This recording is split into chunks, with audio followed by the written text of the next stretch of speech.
The room, holy moly. All set? Give me the thumbs up or thumbs up. She's good. All right, good evening.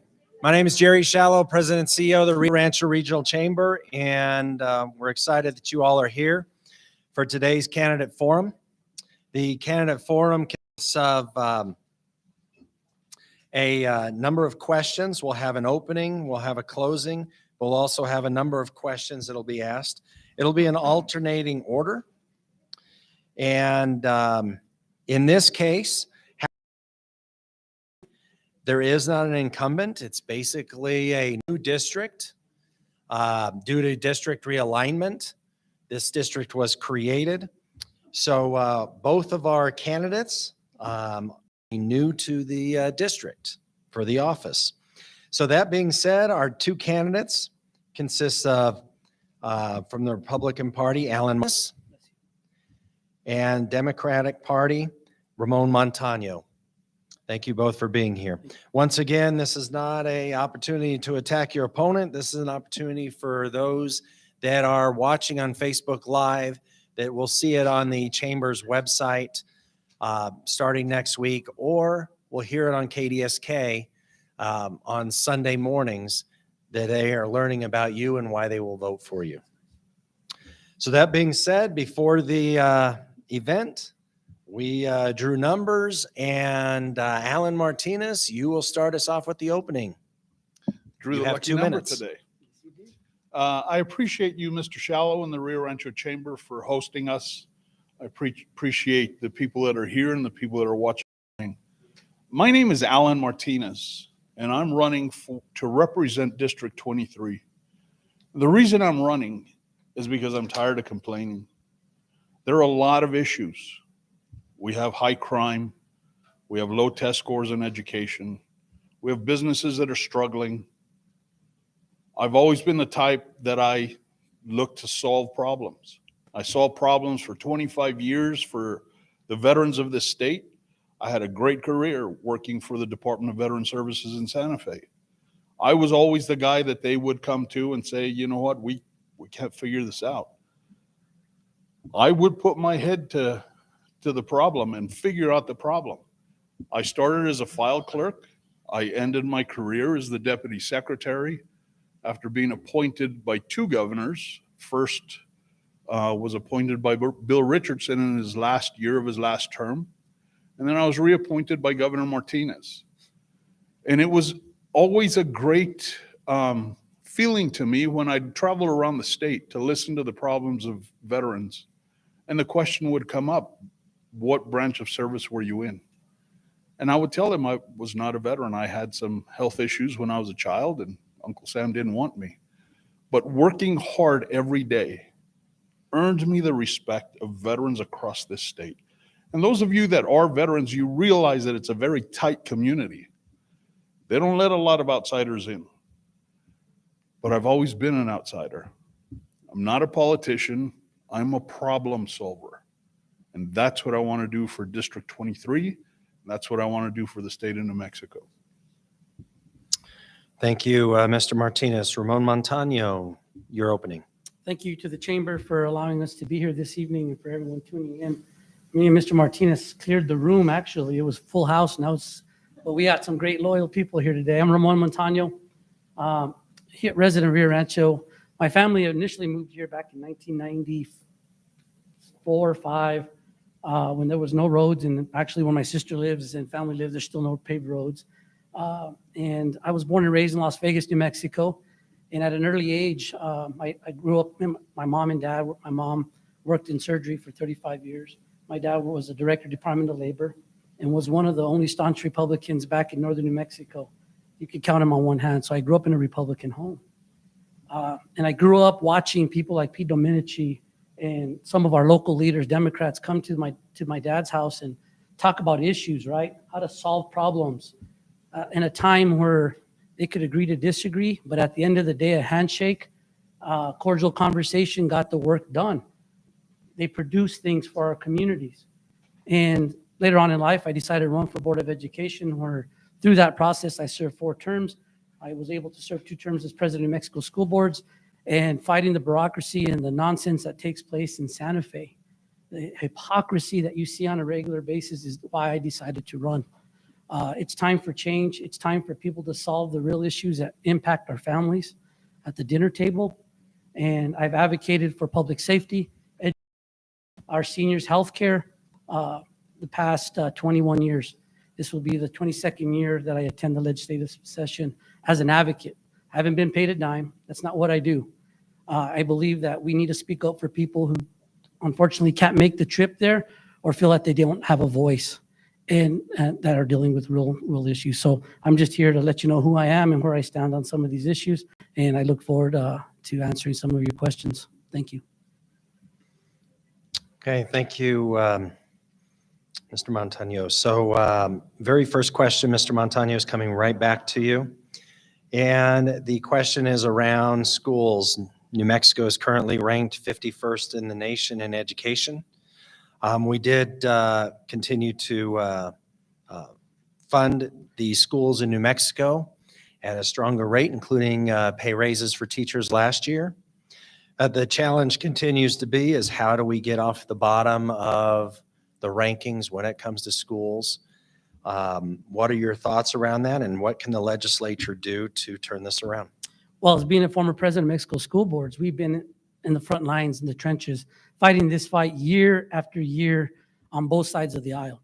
And let me just explain something. As a board member, we look at the issues based on what each case, the merits of each case. We've never looked at policies based on whether she's Republican or Democrat. I've worked with both sides of the aisle. But when you get to Santa Fe, it's party line over real common sense approach solutions. We are one of the top states in the country that funnel more money into education, and we're not seeing the results. I've always said this since 2010, from Richardson all the way up now to Grisham, Governor Grisham, is we have a problem with PED. The turnover rate at New Mexico PED is ridiculous. The amount of cabinet secretaries we have had has been dismal. The changes from year after year, cabinet after cabinet, changes the dynamic of what they feel New Mexico education should be. And I'm saying what happens in Santa Fe doesn't happen in Las Cruces, doesn't happen in Rio Rancho. We need local control to be able to dictate the path, the roadmap that we need to take for our students here in our communities. But the PED wants to control the day-to-day. After approving the budgets, the local, in my opinion, local school boards, superintendents should be able to have that directions to do things that they think will benefit their district and their students. But that's not what happens. They have to take direction from the PED. Dr. Cleveland's is the longest serving superintendent in the state. And yet she still takes directions from someone in Santa Fe who has been maybe 6 months. It makes no sense. The system's broken. We got to revamp that. But the top-down approach has not worked. It's not going to work.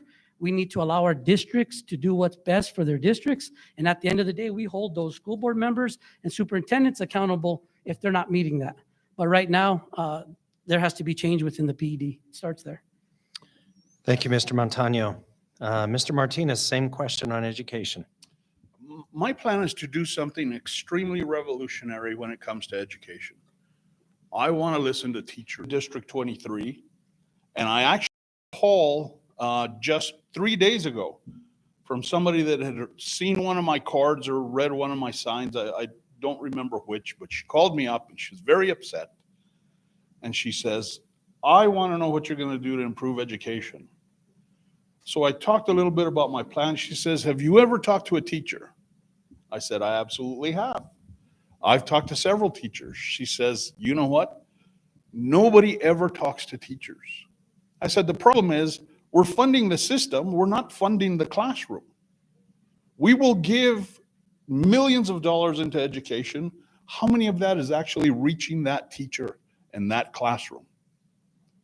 I know it's very revolutionary for politics, but I want to actually listen to the people involved in education, involved in teaching our children, involved in the day-to-day issues, because they don't only teach us, sometimes another parent. These are the things that we actually need to be listening to if we really want to impact education in New Mexico, because throwing money at it for the past 20 years has not worked. I agree teachers need to be paid a very good salary because they have one of the most important jobs in our society. But just throwing money at the problem without actually talking to the people, to the experts involved in education, we're going to see the same stuff all over again. Local control is a good idea, but we need to localize it even more and talk to that teacher that's in the classroom.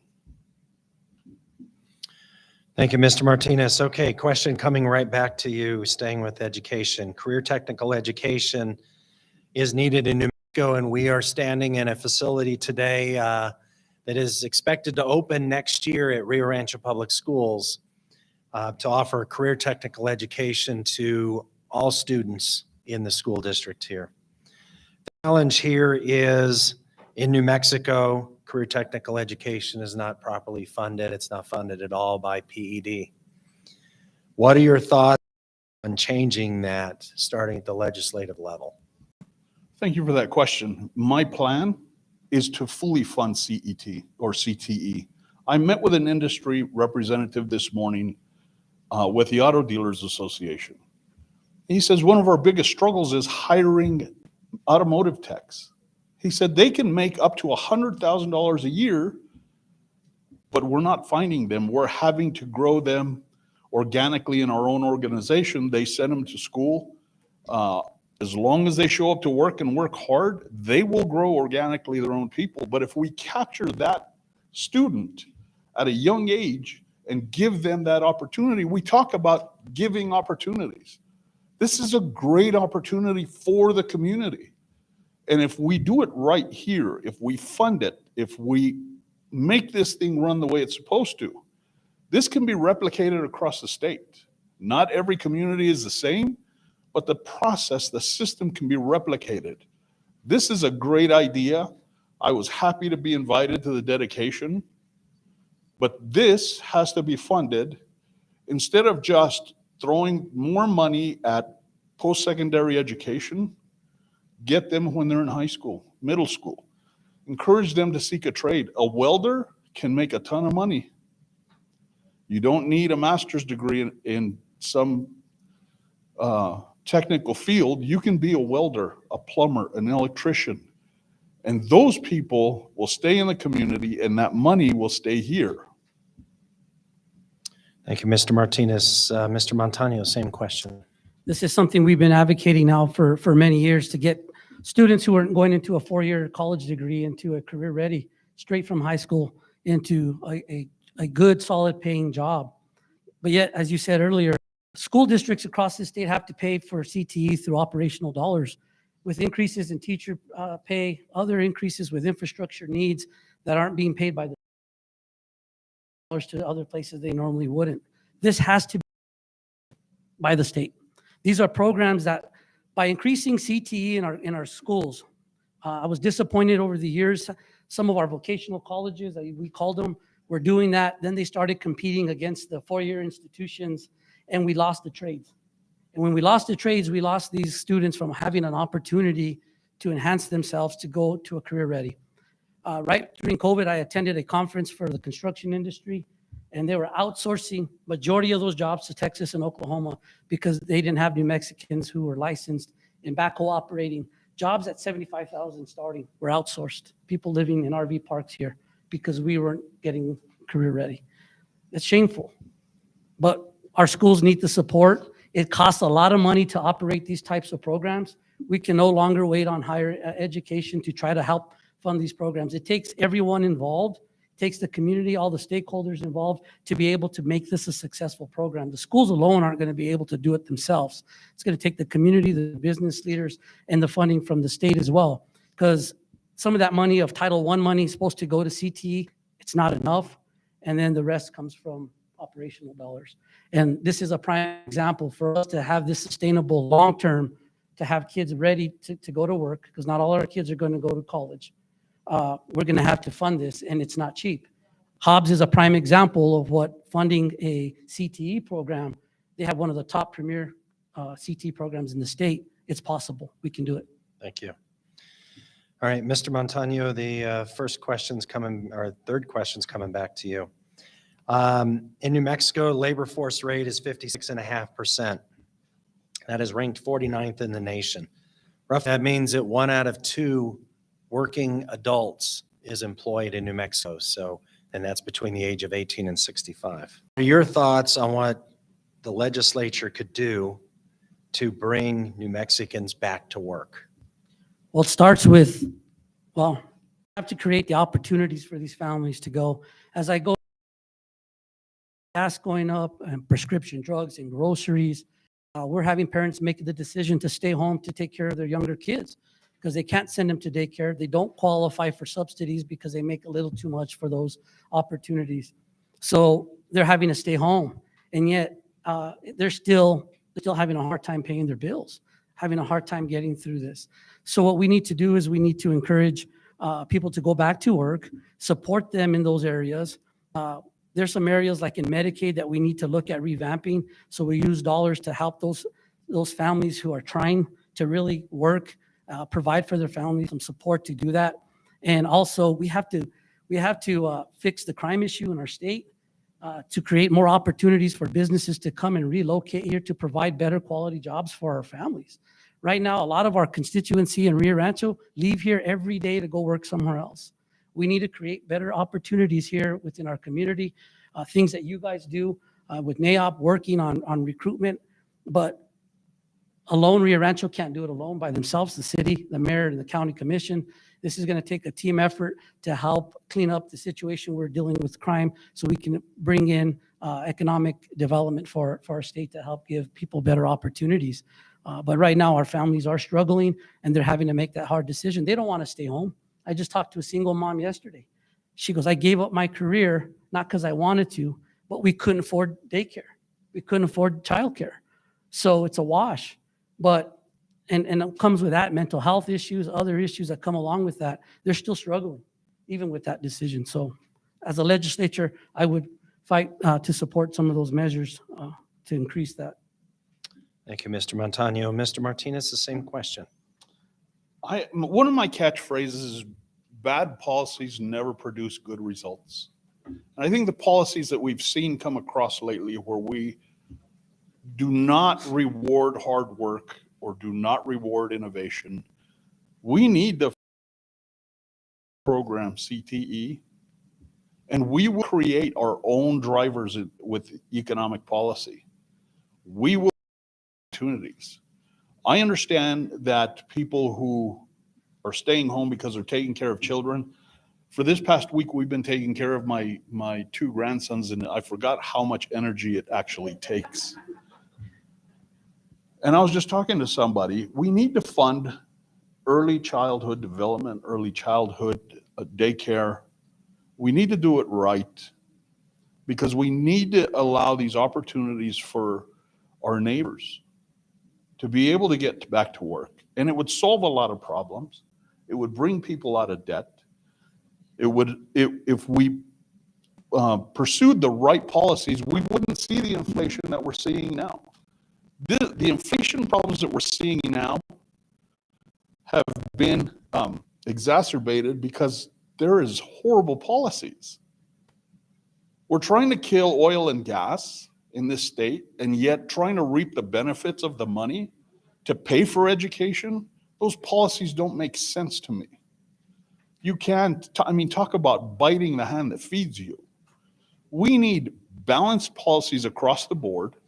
Very common sense policies will solve a lot of these problems. It's not a partisan issue. It's a common sense issue. I will follow good policies to make sure that our citizens have the opportunity to go back to work and for good paying jobs. Thank you. All right, Mr. Martinez, next question is around infrastructure. Infrastructure in New Mexico is rapidly aging, and at the same time, Sandoval County has rapidly aging infrastructure and substantial growth. What will you do to ensure that New Mexico and Sandoval County has an infrastructure bill that can fulfill both repairs, replacement, and new roads? And the second part of that question is how do you feel about the expansion of Paseo de Volcan? Let me answer the second part of that question first. I love the idea of the Paseo Volcan expansion. because it allows for some industrial growth in Sandoval County. And that area has already been set aside as a high industrial zone. We need to provide the infrastructure. If we've heard all these politicians say, we want to diversify our economy, but then the policies that we follow are killing small businesses. If we follow the right policies and push for the expansion of Paseo de Volcan, we are going to have an industrial revolution that this state needs. Those of you that pay attention to history, how did America turn itself around during the industrial age? We started building things. We built things that people needed. We've stopped doing that. We've sent all that overseas. If we can start looking at an industrial zone on the Paseo de Volcan extension, this county could be the shining star of New Mexico and lift this economy even higher. We need to figure out a way to get an infrastructure bill to the governor's office that is going to take care of the infrastructure needs across the state, but being your representative here, I will push for that extension. Okay, thank you. Mr. Montano, same question. I would support an infrastructure bill. As you can see, the number one complaint going door to door for me in my district is people are tired of going down those washboard roads or having water for 3 or 4 days run down the street until the city can get out there to fix those leaks. That's the number one complaint. And that's not only happening here in our city, it's happening across the state. Potholes. My daughter was involved in a horrific accident, and God bless the Rio Rancho PD and EMS. They had to use the jaws of life to get them both out and get them to UNM Hospital. And that was the slowest ambulance drive in my life. And the drivers were like, "Hey, coach, sorry, but the roads are so bad and the injuries were so severe, we had to go slow." I mean, it impacts all of us, right?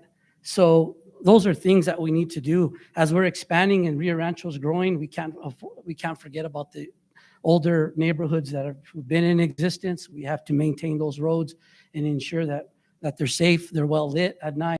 So I think infrastructure overall, I'm concerned with the water, the sewer lines, everything underneath, because under the sand, everything's shifting. So infrastructure is one of my key concerns overall, especially here in Rio Rancho, and how we're going to maintain sustainability long-term to keep maintaining our streets. On the second question, I only have a few more seconds, Paseo de Volcan. We have an opportunity, once again, by funding this to increase economic development in our community. We have so much opportunity to enhance our city. And, a lot of times, I believe they haven't taken Rio Rancho seriously at the Roundhouse. I think we have so much to offer the state. I think our people, our residents have so much to give. And I think this is our opportunity to grow that economic development by pursuing this. It's going to take time and money, but with a good plan, I think we can produce thousands of jobs for our Rio Ranchoans so they don't have to leave our city to go work. Okay, thank you, Mr. Montano. Next question's coming right back to you on public safety. So public safety in Mexico is a major concern to residents.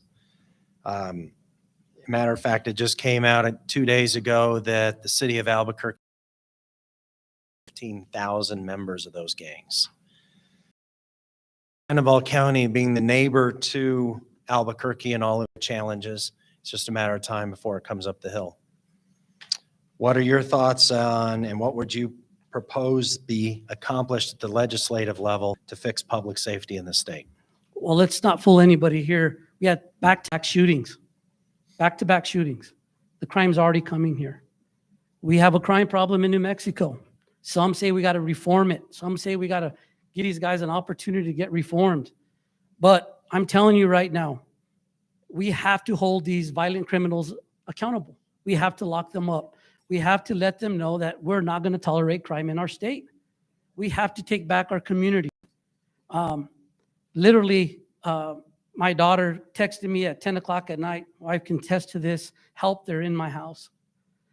I left from here to Volcano Vista High School with former law enforcement officer, myself, my duty weapon, in my boxers. No shoes, no shirt. I got there before APD, 20-some minutes before APD. It's unacceptable. It's unacceptable. They were suspects armed, trying to steal her car in her garage. My daughter's this size, 21 years old. It's unacceptable to say, well, it happens. We can no longer take that. We have to hold criminals accountable. We have to stop the revolving door with the courts where they arrest them. Our officers are getting tired of seeing the repeat offenders. A lot of my friends and family are in law enforcement, still serving today, looking to bail today. They're fed up with the crime. They're fed up with the challenges they're facing, the amount of stress they have to deal with. And I'm not one of these candidates. I've fought for public safety now for 20 years. I've helped sheriffs and police look for revenues to enhance training, retention, and better salaries. So as legislatures, we got to hold our communities accountable as well, ensuring that our municipalities and counties are paying these guys adequately, they're not overworked, and they have the proper equipment to do the jobs that they have. But if we want to recruit and keep our local residents, recruit business and keep local residents from leaving, crime has to stop now. We can no longer wait. It is too dangerous. And I hate to say it, going down the hill, it becomes very dangerous. And no one should have to deal with that. Not one of us should have to deal with that. Thank you. Mr. Martinez, same question on public safety. Well, once again, bad policies never produce good results. We've seen the failure of the policy of the newest shiny thing that happened a few years ago of defund the police. That started a domino effect of how we looked at our police officers. It led to overturning qualified immunity. Now law enforcement officers, the agency can be sued, and that individual law enforcement officer can also be sued. That is a horrible policy. But it was the next shiny. My overall policy is very law enforcement and public safety supportive. Why? Because my brother is a cop. He's a good cop. But now he's looking to retire. Why? Because it's no longer safe being a police officer. You put the handcuffs on too tight, you're going to get sued. You say something that you're not supposed to, you call him a name, he gets offended, he can sue you. The respect for law enforcement across the state is at an all-time low. We no longer see our kids wanting to grow up to be cops. When we were kids, me and my brother would play. He always got to be the cop. I never got to. But we don't see that anymore. Parents don't want their kids to grow up in a dangerous profession. And without the support of state officials, city officials, it's not a profession that anybody wants to do anymore. The overall policy has to be, from the state level, overturning that qualified immunity ban. We also need to make sure that they have enough funding for retention, recruitment, for training. To me, it's a very simple fix. We go back to supporting law enforcement officers like they used to. Thank you. All right, Mr. Martinez, the final question here today is, coming from Rio Rancho Regional Chamber, we can tell you that we hear from small businesses that the taxes in New Mexico are overburdensome. You have pyramiding when it comes to the GRT, which some folks think is sales tax, but it's different than sales tax. That being said, there's been a lot of proposals through the years to do a comprehensive reform so that New Mexico businesses can be more competitive with our surrounding states. State of New Mexico does not have many products from New Mexico businesses because they're non-competitive because of their increased pyramiding costs. Is there something that you would propose or at the legislative level propose to change this at the state level? Absolutely. Tax reform is always on the table. I'm going to tell you something that you might not hear very often. Politics is not a second career for me. I'm not going to be constantly running for re-election. I didn't realize how hard it was running for election in the first place. So I'm willing to take the chance. It's going to take some political will in Santa Fe to take a stand and say this needs to change. There have been countless bills introduced in Santa Fe that always get killed in committee. Why? Nobody knows. There's not a transparency in some of these committees.